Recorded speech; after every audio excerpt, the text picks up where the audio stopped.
Comment arrêter de trop penser? Comment arrêter de se torturer les méninges et puis en permanence de se dire il faudrait que je fasse ça, pourquoi est-ce que j'ai pas fait ça, comment est-ce que ça va se passer si jamais je fais ça, et finalement de ne jamais passer à l'action. Eh bien, si vous vous posez la question comment arrêter de trop penser, comment arrêter de vivre un petit peu dans cet imaginaire insupportable qui vous plombe et qui vous empêche de passer à l'action, eh bien regardez cette vidéo, je vais répondre dans cette vidéo à cette question et je vais partager avec vous 3 actions et une attitude à adopter dès aujourd'hui pour arrêter de trop penser. Bonjour, je m'appelle Mathieu Vénis, je suis le créateur du site pensereetagir.fr, le site dédié au développement personnel par l'action. Bienvenue dans cette nouvelle vidéo dans laquelle on va voir comment arrêter de trop penser. Si vous n'êtes pas encore abonné à la chaîne YouTube, eh bien cliquez sur le bouton s'abonner qui se trouve juste en dessous de cette vidéo et n'oubliez pas d'activer la petite cloche pour être notifié à chaque fois que je sortirai une nouvelle vidéo. Sans transition, on rentre directement dans le sujet. Comment arrêter de trop penser? Comment arrêter tout le temps de se perdre dans son imaginaire, de se torturer l'esprit, de se torturer les méninges et puis passer à l'action sur ce qu'on aime vraiment, lâcher prise, vivre le moment présent et être heureux au quotidien. Mais déjà, la première chose à faire, et on le dit tout le temps dans ces vidéos-là, c'est de reconnaître que trop penser, trop réfléchir, eh bien, c'est un vrai problème. Vous devez prendre conscience que l'impact de vos pensées, qu'il y a un vrai impact de vos pensées sur votre quotidien. Comme on le dit en développement personnel, vos pensées créent votre vie, c'est-à-dire que vos pensées vont diriger ce qui s'appelle le système réticulé activateur en développement personnel, c'est-à-dire votre focalisation sur les événements et sur la perception de ce qui va être ou non une opportunité pour vous, ce que sur Penser et Agir on appelle un élément déclencheur. Et donc tout ce que vous pensez va un petit peu modifier votre prisme de perception de la réalité et donc vous permettre de percevoir ou non des opportunités. Lorsqu'on se pose la question « j'ai envie d'arrêter de trop penser », ça veut dire en réalité, que les pensées, on en a trop et qu'elles nous embêtent, qu'elles ne sont pas alignées par rapport à ce qu'on voudrait faire. Et en psychologie, ça veut dire qu'il y a ce qu'on appelle une dissonance cognitive, c'est-à-dire que la représentation mentale interne de la personne, qui est en fait l'ensemble de ses pensées, est différente de ce que la personne voudrait faire réellement dans la vraie vie. Typiquement et en pratique, elle se pose des questions, elle se demande tout le temps si elle a fait les bons choix, elle se demande tout le temps si ce choix à faire est un bon choix, et puis elle ne passe pas réellement à l'action sur ce qui la motive vraiment. Alors déjà, la première chose à faire, c'est de lâcher prise et de reconnaître que votre cerveau, il fonctionne comme ça. Le cerveau, son but à lui, en tout cas la façon dont il mémorise les choses, c'est en faisant des liens émotionnels entre des événements et des émotions. Donc vous avez un événement qui s'est passé dans votre vie, vous avez une émotion qui s'est déclenchée par rapport à cet événement, et plus l'émotion va être forte, que ce soit positif ou négatif, plus votre cerveau va retenir cet événement. Lorsque vous pensez trop, c'est que vous avez tendance à analyser une situation, un choix que vous devez faire, en fonction d'un événement passé qui serait sujet à une forte charge émotionnelle. Donc, on ne va pas corriger le problème en 2 minutes là-dessus, mais déjà, de comprendre ce mécanisme-là et de comprendre que lorsque vous pensez trop, c'est que derrière, il y a une charge émotionnelle liée à un événement passé qui fait que ça tourne en boucle dans votre tête et que vous n'arrivez pas à prendre une décision sur cette chose à laquelle vous pensez trop. C'est très important de reconnaître ce problème et si vous arrivez, généralement on le sait, si vous arrivez à identifier ce qu'est le problème, la situation qui déclenche cette action de trop penser et donc la charge émotive qui est liée à ça et que vous arrivez déjà à en prendre conscience, déjà vous avez fait la moitié du chemin. Donc ça c'était comprendre comment fonctionne la pensée, pourquoi est-ce qu'on pense trop, un peu comment ça fonctionne dans le cerveau. Maintenant je vais vous donner 3 actions à faire, pratico-pratiques, lorsque vous pensez trop et que vous en avez marre. Première action, la respiration profonde. Respiration profonde, ça veut dire j'inspire pendant 5-6 secondes et je retiens 2 secondes et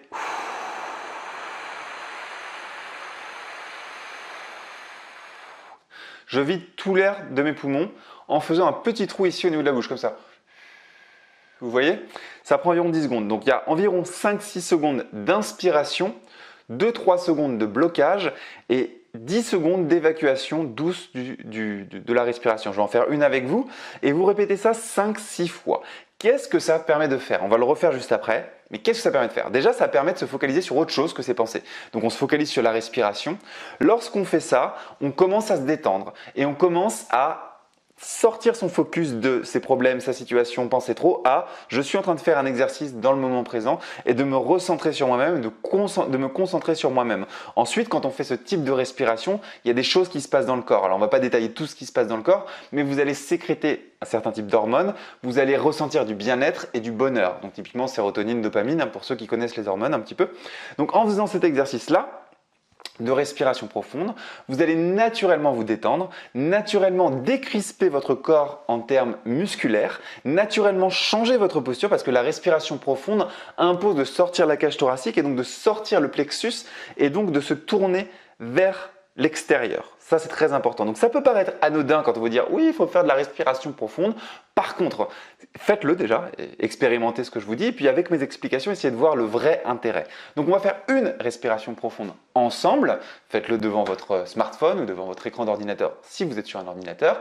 Faites-le avec moi et ressentez ce que ça fait. Et puis ensuite, quand vous ferez cet exercice-là, faites-le 5-6 fois de suite. Donc, 5 secondes d'inspiration. Bloc 2 secondes, 3 secondes,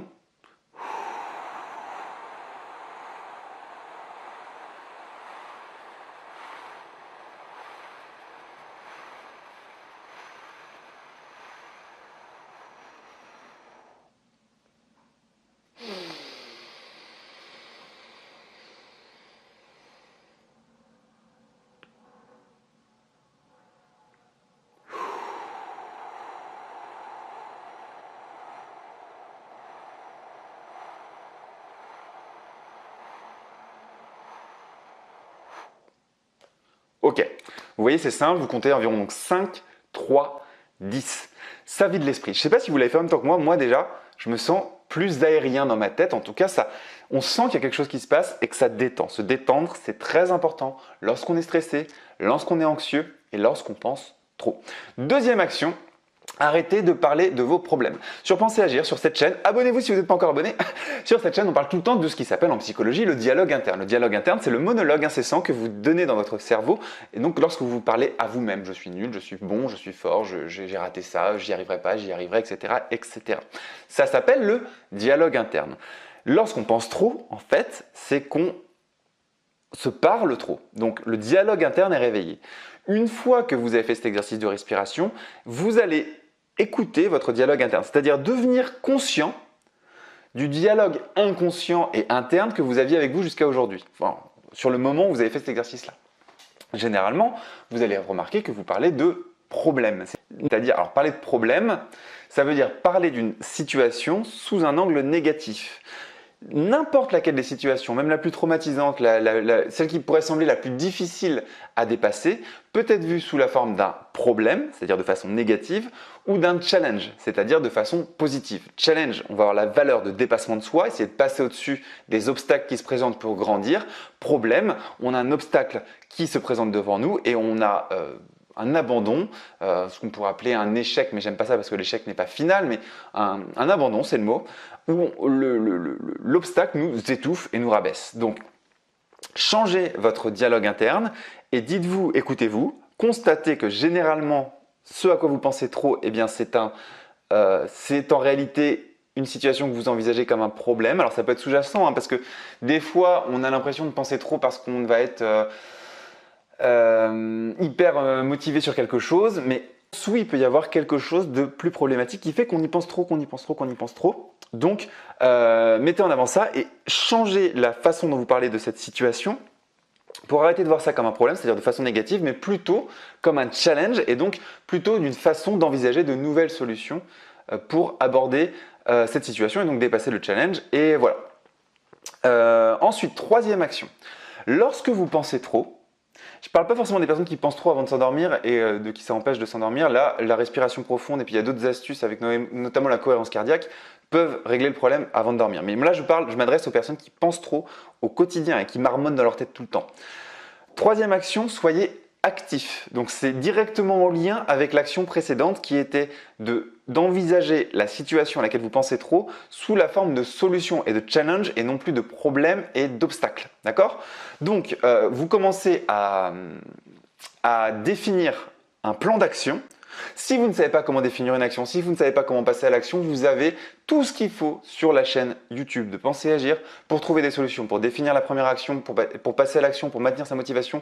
Vous faites une recherche sur la chaîne ou sur YouTube et vous tapez je sais pas, comment déterminer la première action et vous mettez Penser Agir à côté. Vous allez trouver les vidéos. Donc ne me dites pas je ne sais pas comment passer à l'action sur tel problème, c'est faux. On peut passer à l'action sur n'importe quel challenge. Si vous voyez ça comme un problème, en effet, vous ne pouvez pas passer à l'action parce que vous vous interdisez vous-même de passer à l'action à cause de la perception que vous avez de la situation. Mais si ça devient un challenge, alors vous pouvez passer à l'action et vous avez toutes les ressources que vous voulez, que ce soit sur le blog de Penser Agir ou sur la chaîne YouTube de Penser et Agir. Donc n'hésitez pas à les consulter. Donc soyez actif et productif. Quand vous êtes actif et productif, quand vous êtes dans l'action, quand je fais cette vidéo par exemple, je suis dans l'action, je suis en train de vous parler, je suis à fond dans l'action, je bouge, etc. Et avant, j'ai mis en place la petite lumière qui est juste là, j'ai mon ordinateur avec mes notes qui est juste là, etc. Quand je fais ça, je suis actif. Et c'est très très important ce que je vais dire là. C'est-à-dire que quand vous êtes entrepreneur, c'est l'exemple de la personne qui pense trop par excellence. Toute la journée, cette personne va penser trop. D'une part parce qu'il y a beaucoup de challenges qui peuvent s'avérer être soit des problèmes, soit des challenges justement suivant comment l'entrepreneur le perçoit. Mais en plus parce qu'il y a cette envie d'entreprendre tout le temps, de créer de nouveaux projets, d'être créatif, de partir un peu dans tous les sens. Et il faut savoir se refocaliser sur l'action du moment. Donc, si vous avez votre plan d'action qui est défini, clair, précis, un plan d'action détaillé avec vos actions, vous ne vous donnez pas l'autorisation de vous éparpiller. Et si vous savez ce que vous avez à faire, c'est impossible que vous commenciez à penser trop. En fait, moi, ce que je fais dans ma vraie vie, donc quand je travaille, j'utilise depuis des années la technique Pomodoro. Alors, si vous ne connaissez pas la technique Pomodoro, pareil, vous allez dans Google, vous tapez technique Pomodoro, penser et agir. Vous allez trouver l'article sur la technique Pomodoro. Je vous le mettrai aussi en lien dans la description. Donc, je fais des runs de travail. C'est très simple, la technique Pomodoro de 45 minutes. Et ensuite, je prends une pause de 5 minutes, puis 45 minutes, puis une pause de 5 minutes, etc. Puis toutes les 4 période de 45 minutes avec les pauses, je fais une pause d'une demi-heure environ, mais des fois c'est le moment où je vais manger, donc ça va être 1h30 de pause, etc.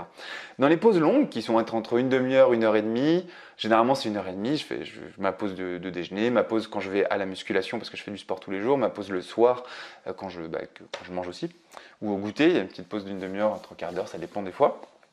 Là, je m'autorise à penser trop, c'est-à-dire à être créatif, etc. Mais même dans ces périodes-là, je vais tempérer, c'est-à-dire que je sais, j'ai toujours des podcasts ou des émissions à voir, c'est-à-dire que je sais comment remplir mon temps. Si soit je m'autorise, c'est-à-dire soit j'accepte de ne rien faire et de penser trop, je vous dis ça pour que vous le fassiez aussi, hein. Soit j'accepte de ne rien faire et dans ce cas-là de laisser partir mon esprit et ça c'est bénéfique parce que je l'oriente vers des challenges, je trouve des solutions à des situations du moment et je deviens créatif pour d'autres projets. J'aime bien faire ça la nuit moi. Donc la nuit j'aime bien par exemple, ça c'est mon truc, quand j'ai besoin de créer quelque chose, une nouvelle formation, un nouvel e-book, un nouvel article, n'importe quoi, un contenu, généralement c'est du contenu, eh bien je me dis allez à 23h ce soir, boum, tu te mets en mode créatif, tu laisses aller les trucs et là on pense trop mais c'est bénéfique. Par contre le reste de la journée, je suis le gars ultra productif, ultra organisé, ultra routinier en fait finalement. Et la routine est bénéfique quand il s'agit de travailler. Même vous, si ce n'est pas pour le travail, si c'est pour autre chose, vous devez vous organiser pour ne pas vous autoriser à avoir des moments où vous ne savez pas quoi faire.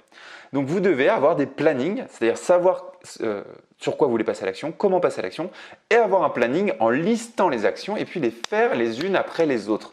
Et il n'y a aucun moment dans la journée où vous devez vous dire « qu'est-ce que je vais faire maintenant? J'ai rien à faire ». Si vous vous posez cette question-là, vous allez commencer à penser trop, vous allez commencer à envisager des situations sous la forme de problèmes, etc. Si vous avez vos plannings correctement définis, si vous avez vos actions correctement définies, vous savez quoi faire, jamais vous ne penserez trop à l'avenir. Ça ne veut pas dire que c'est simple, ça veut dire que ce sont les clés que moi j'ai mis en place dans ma propre vie, ça m'a pris du temps à mettre en place, mais si vous regardez bien cette vidéo, que vous revenez sur les idées, l'attitude à avoir, etc., eh bien je suis sûr que vous y arriverez. Voilà, c'est terminé pour cette vidéo, j'espère que ça vous a plu. Si ça vous a plu, mettez-moi un énorme pouce en l'air pour me le dire, ça me fera super plaisir, ça fera grandir la chaîne et ça vous aidera vous aussi à grandir si vous appréciez les conseils que je partage avec vous. Si vous voulez réagir en commentaire, n'hésitez pas à mettre un commentaire sous cette vidéo, je lis et je réponds à tous vos commentaires. Donc merci, un grand merci. Il y a juste des personnes qui me disent merci des fois en commentaire. Bah, ça me fait vraiment et sincèrement super plaisir et ça me fait vraiment chaud au cœur. Donc si ça vous a plu un petit peu, mettez-moi un commentaire, je serais vraiment content. Si vous n'êtes toujours pas abonné à la chaîne YouTube, c'est pas normal les gars. Donc abonnez-vous à la chaîne YouTube en cliquant sur le bouton s'abonner juste en dessous de cette vidéo. N'oubliez pas d'activer la petite cloche de notification pour être notifié à chaque fois que je sortirai une nouvelle vidéo. Et si vous pensez que cette vidéo peut intéresser vos proches, eh bien partagez-la sur vos réseaux sociaux préférés. C'est terminé pour cette vidéo, j'espère que ça vous a plu et je vous donne rendez-vous dans la prochaine vidéo. Ciao!